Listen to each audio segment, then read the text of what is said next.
Hello, Bachcha Party. Today we will start +1 topic, some basic concept of mathematics, fundamental of mathematics. First of all physics के बारे में हम discuss करते हैं। Physics में जो फंडामेंटल मैथ यूज़ होता है उस फंडामेंटल मैथ के बारे में डिस्कस करेंगे। तो एक तरह से मैथमेटिक्स लैंग्वेज है फिज़िक्स का। अगर आपके मैथ के बेसिक कॉन्सेप्ट क्लियर हैं तो आपको फ़िज़िक्स आसानी से अंडरस्टैंड हो जाएगा, और अगर बेसिक कॉन्सेप्ट आपके क्लियर नहीं है तो फिज़िक्स को अंडरस्टैंड करने के लिए आपको थोड़ा बेसिक कॉन्सेप्ट क्लियर करना पड़ेगा। तो फर्स्ट ऑफ ऑल मैं फ़िज़िक्स के बारे में बताता हूँ क्या है फ़िज़िक्स। मतलब physics is that branch of science that branch of science. Physics is that branch of science which deals with the study of nature and natural phenomena. Natural phenomena. Okay, it means that physics science की वो branch है जिसमें हम nature के बारे में study करते हैं, नेचुरल फिनोमेना के बारे में स्टडी करते हैं, प्रकृति के बारे में, और जो प्राकृतिक घटनाएं हैं उनके बारे में हम स्टडी करते हैं फिज़िक्स में। Okay, and the basic knowledge of mathematics, basic knowledge of mathematics.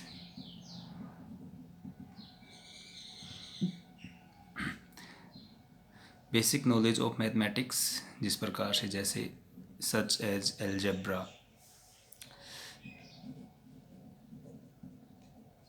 Algebra हो गया, trigonometry,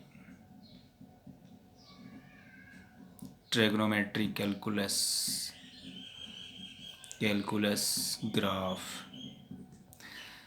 and logarithm etcetera, differential calculus, integral calculus, etc. play the important role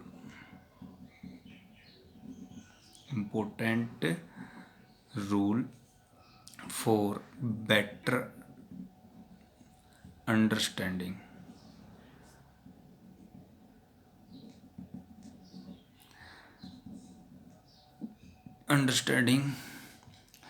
and expressing the physics.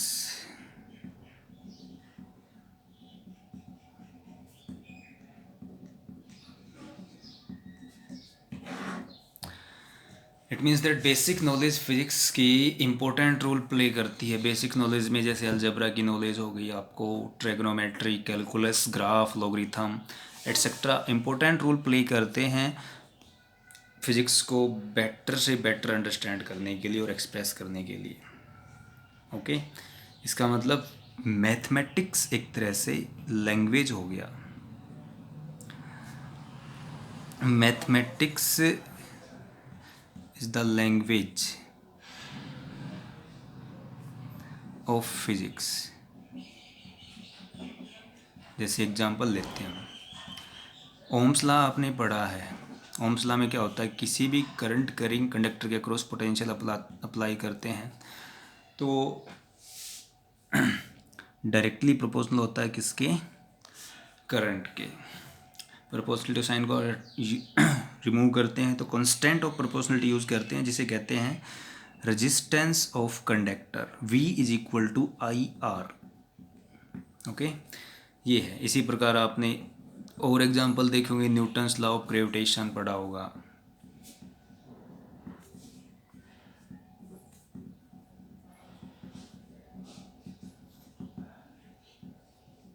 Newton's law of gravitation हमें force of attraction के बारे में बताता है, gravitational force. जैसे हमारे पास 2 मास ऑब्जेक्ट हैं लाइक दिस, एक का मास m1 है और r1 डिस्टेंस पे अनदर ऑब्जेक्ट है जिसका मास क्या है, m2 है, और इनके बीच में r डिस्टेंस है।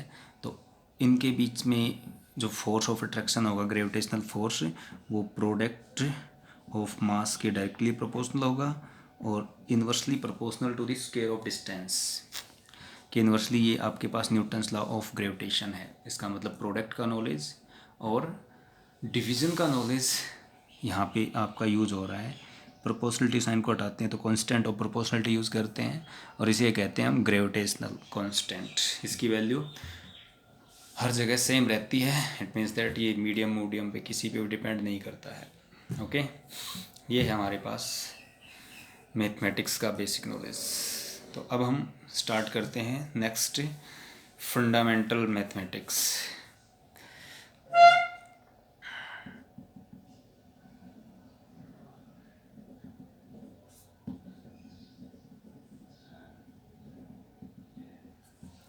फंडामेंटल मैथमेटिक्स में फर्स्ट ऑफ ऑल आता है जैसे बेसिक नॉलेज ऑफ मैथमेटिक्स, जैसे एलजेब्रा। एलजेब्रा में फर्स्ट ऑफ ऑल हम डिस्कस कर लेते हैं क्वाड्रेटिक इक्वेशन। कई बार फिजिक्स में हम न्यूमेरिकल सोल्व करते हैं तो हमारे पास क्वाड्रेटिक इक्वेशन की फॉर्म बन जाएगी, कई टर्म्स ऐसी बनेगी कि वो क्वाड्रेटिक इक्वेशन की फॉर्म है। तो क्वाड्रेटिक इक्वेशन की फॉर्म बनते ही हम यूज़ करेंगे क्वाड्रेटिक इक्वेशन का मेथड। तो क्वाड्रेटिक इक्वेशन आती है first, quadratic equation, an equation of second degree, an equation of a second degree is called quadratic equation।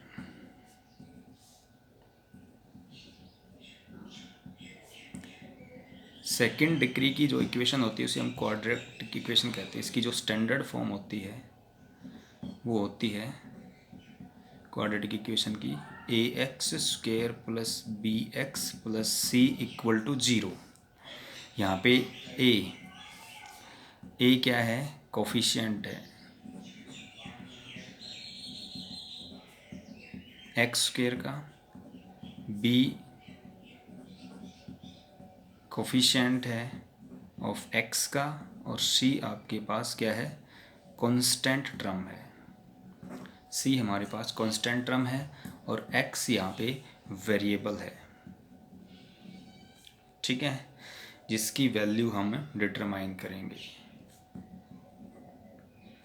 Value are to be determined. Okay, जिसकी value हम determine करेंगे ये है हमारे पास, इन्हें कहते हैं root of the equation.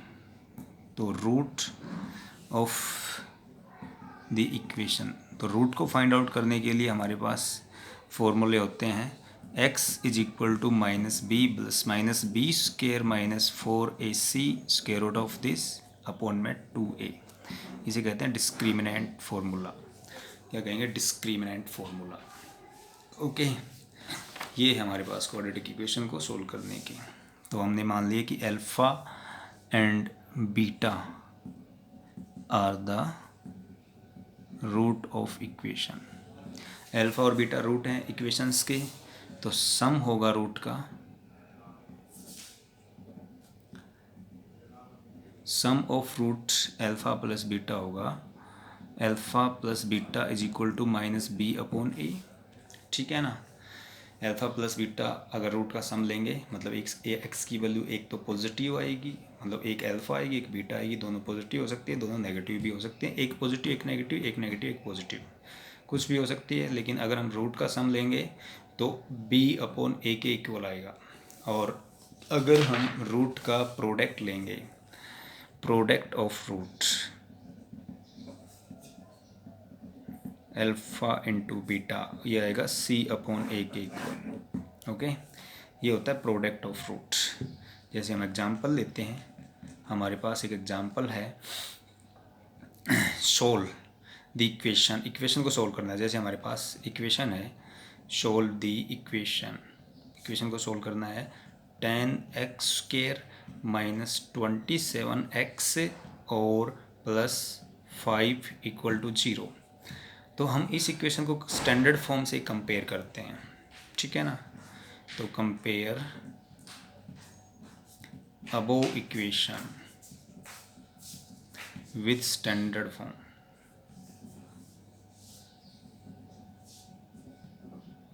Above equation को स्टैंडर्ड फॉर्म से कंपेयर करेंगे तो हमारे पास आएगा A X square plus B X plus C equal to 0। Okay, तो यहाँ से ए हमारे पास 10 है, बी इक्वल टू -27 है और सी क्या है 5। ओके, तो सबसे पहले डिस्क्रिमिनेंट फॉर्मूला यूज़ करते हैं, -b plus -b square -4ac square root of this divided by 2a। तो डिस्क्रिमिनेंट फॉर्मूले में b कितना है हमारे पास, b है -27 means minus minus plus plus minus B square मतलब 27 का होल स्क्वेयर माइनस का 4।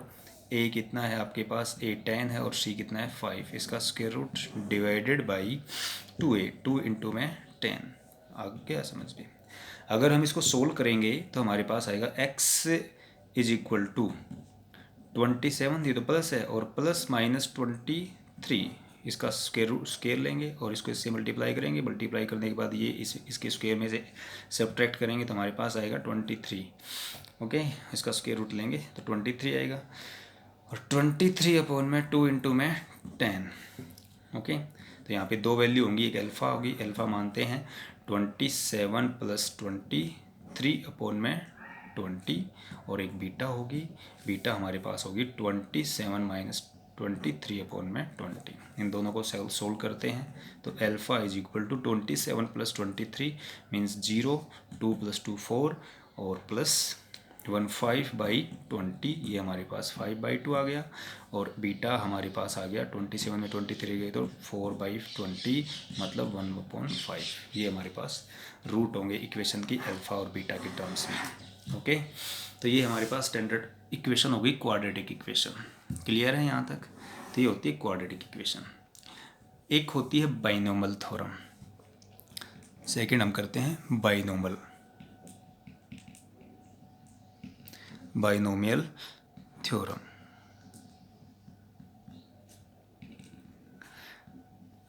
बाइनोमियल थ्योरम क्या है कि अगर हमारे पास if n is any number, n कोई भी नंबर है, पॉजिटिव भी हो सकता है, नेगेटिव भी हो सकता है और फ्रैक्शन में भी हो सकता है n, ठीक है ना। n is any number, positive, negative और फ्रैक्शन, और and x is any real number, x आपका कोई भी रियल नंबर है, ठीक है, और x की वैल्यू लेस देन 1 है, such that x is less than 1। इसका मतलब दैट इज -1, x की वैल्यू -1 और +1 के बीच में लाई करनी चाहिए, -1 less than x less than +1, ठीक है ना। तो बाइनोमियल थ्योरम के according 1 + x raise to power n, ये हमारे पास स्टैंडर्ड फॉर्म है।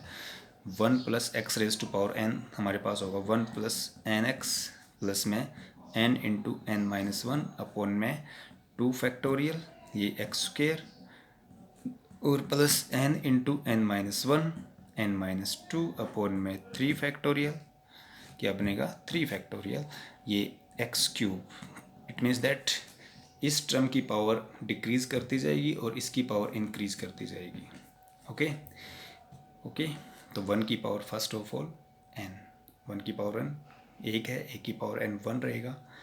फिर सेकेंड टर्म में 1 की पावर n-1, x की पावर 1, यहाँ पे x की पावर 0 था, n, फिर n into n-1 upon 2 factorial, 2 का मतलब 2 इंटू 1, 2 मीन्स 2 फैक्टोरियल का मतलब होता है 2 इंटू 1, एक्स स्क्वेयर हो गया, और 1 की पावर n-2 लोगे तो वो क्या रहेगा 1 ही रहेगा। फिर नेक्स्ट टर्म में आते हैं n into n-1 n-2 upon 3 factorial, x cube, n 1 की पावर n-3 मतलब 1 रहना है वो, तो 3 फैक्टोरियल 3 इंटू 2 इंटू 1। इससे नेक्स्ट लेते हैं तो n, नेक्स्ट टर्म आएगी n into n-1 n-2 n-3 upon में 4 factorial x raise to power 4। इस तरह से हमारे पास x की पावर सेकंड टर्म की पावर बढ़ती जाएगी और फर्स्ट टर्म की पावर डिक्रीज होती चली जाएगी। ओके, और लास्ट में इसकी मैक्सिमम n पावर हो जाएगी और इसकी डिक्रीज होके 0 हो जाएगी। तो ये स्टैंडर्ड फॉर्म है बाइनोमियल थ्योरम की, और यहाँ से हम कह सकते हैं कि हेयर 2 फैक्टोरियल का मतलब होता है 2 इंटू 1, 3 फैक्टोरियल का मतलब 3 इंटू 2 इंटू 1, और 4 फैक्टोरियल 4 का मतलब होता है 4 इंटू 3 इंटू 2 इंटू में 1। ठीक है, तो हमें मैक्सिमम फिज़िक्स में 1 या 2 फैक्टोरियल तक ही जाना होता है, क्योंकि काफ़ी स्मॉल क्वांटिटी होती हैं, बाकी हायर पावर की टर्म्स क्या हो जाती हैं, नेगलेक्ट हो जाती हैं, इसलिए मैक्सिमम हमें 2 फैक्टोरियल तक ही जाना है।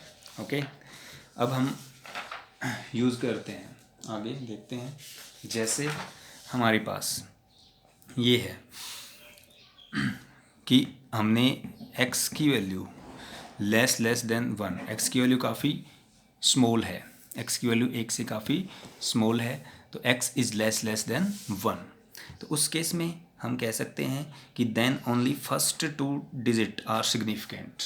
ठीक है ना, ये पहली दो डिजिट, अगर x लेस देन 1 है तो ये 2 डिजिट ही सिग्निफिकेंट होंगी, ये सभी डिजिट नेगलेक्ट हो जाएंगी, क्योंकि ये और भी स्मॉल होती जाएंगी, और स्मॉल होती जाएंगी तो इनको हम नेगलेक्ट कर सकते हैं, और ओनली फर्स्ट 2 डिजिट ही सिग्निफिकेंट होंगी।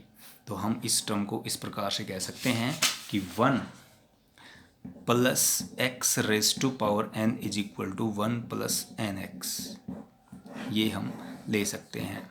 ठीक है ना, फर्स्ट टर्म ये होगी।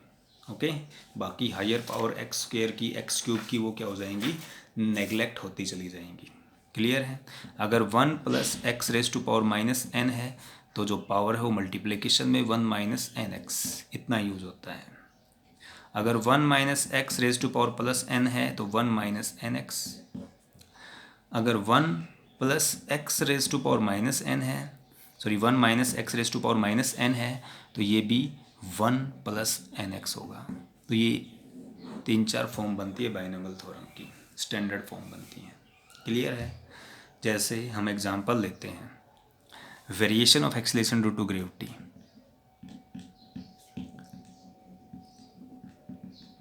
Variation of acceleration due to gravity, आपने जी की वैल्यू सुनी होगी, इसकी वैल्यू होती है on the surface of earth 9.8 metre per second, लेकिन क्या everywhere the value of g is equal to 9.8 metre per second square? प्रत्येक जगह नहीं हो सकती। ठीक है, this is the value on the surface of earth, ये अर्थ के सरफेस पे एवरेज वैल्यू होती है ये जनरली। एक तरह से ये अर्थ का सेंटर है ओ, और सेंटर से सरफेस का डिस्टेंस आर होता है, रेडियस। तो हमारे पास acceleration due to gravity in terms of mass of earth और रेडियस ऑफ अर्थ के टर्म में जी एम अपॉन में आर स्क्वायर होता है। ठीक है, जी की वैल्यू हम पुटअप करेंगे यहाँ पे, एम की मास ऑफ अर्थ और आर की वैल्यू पुटअप करेंगे, तब हमारे पास 9.8 metre per second square acceleration due to gravity की वैल्यू आती है। ठीक है, अब अर्थ का मास तो फिक्स है, लेकिन अगर आप अर्थ के सरफेस से कुछ हाइट पे जाते हो, मान लो एच हाइट पे चले गए यहाँ तक, तो अर्थ के सेंटर से एच हाइट पे गए तो जी की value at point H height H, तो value of G at height H पे जी की वैल्यू एच डैश होगी, जी एम। अब अर्थ के सेंटर से ये डिस्टेंस लेना पड़ेगा हमें यहाँ से यहाँ तक का, मीन्स आर प्लस एच, इसका होल स्क्वायर। ठीक है ना, अगर हम इन दोनों इक्वेशन को डिवाइड कर दें, ये फर्स्ट है ये सेकंड है, तो जी डैश अपॉन जी हमारे पास आएगा आर अपॉन में आर प्लस एच, इसका भी स्क्वायर इसका भी होल स्क्वायर। इसको हम कह सकते हैं आर अपॉन में आर प्लस एच, इसका होल स्क्वायर। जी एम से जी एम कैंसिल हो जाएगा हमारे पास यहाँ से, तो G dash upon G R upon R plus H पूरे का होल स्क्वायर ये आएगा। इसको हम कैसे लिख सकते हैं कि हमारे पास ये आ गया है टर्म कि G dash upon G is equal to R 1 upon में आर प्लस एच अपॉन में आर, इस आर को इसके नीचे लेके गए, इसका होल स्क्वायर, ये हमारे पास हो जाता है 1 अपॉन में 1 प्लस एच अपॉन आर, इसका होल स्क्वायर, क्योंकि ये आर इससे भी डिवाइड होगा और इससे भी डिवाइड होगा, तो 1 प्लस एच अपॉन आर इसका होल स्क्वायर, ये टर्म आ गई। इसको ऊपर लेके आते हैं तो जी डैश अपॉन जी हमारे पास आएगा 1 प्लस एच अपॉन आर इसकी पावर -2, ऊपर जाएगा तो पावर -2, क्योंकि ये डिनोमिनेटर में है तो ऊपर जाके -2 हो गया। अगर h काफ़ी लेस है r से, तो उस केस में h को r के कंपैरिजन में हम नेगलेक्ट कर सकते हैं, और h अपॉन r की पावर ज़्यादा है, higher power of h upon r वो भी नेगलेक्ट हो जाएगा। इसलिए हम क्या कहेंगे कि जी डैश अपॉन में जी, यहाँ पे h less than r, this implies that h upon r is less than 1। H upon r एक से काफ़ी स्मॉल है, इसलिए higher power of this h upon r can be neglected. Higher power of h upon r neglect हो जाएंगी और हमारे पास बचेगा 1 माइनस 2h अपॉन में आर। तो h लेस देन आर, तो एक्सलेशन ड्यू टू ग्रेविटी के लिए ये फॉर्मूला हम यूज करेंगे, G dash upon G D 1 minus 2h upon R. तो हमने बाइनोमियल थ्योरम का यूज किया यहाँ पे, यूजिंग बाइनोमियल थ्योरम। ओके, तो इस प्रकार से बाइनोमियल थ्योरम का हम यहाँ पे यूज़ करेंगे। तो आज हमने डिस्कस किया है एक फर्स्ट तो क्वाड्रेटिक इक्वेशन और सेकंड हमने डिस्कस किया है बाइनोमियल थ्योरम। इसको देखना और कमेंट बॉक्स में कमेंट करना, जो समझ नहीं आए कोई प्रॉब्लम हो तो डालना।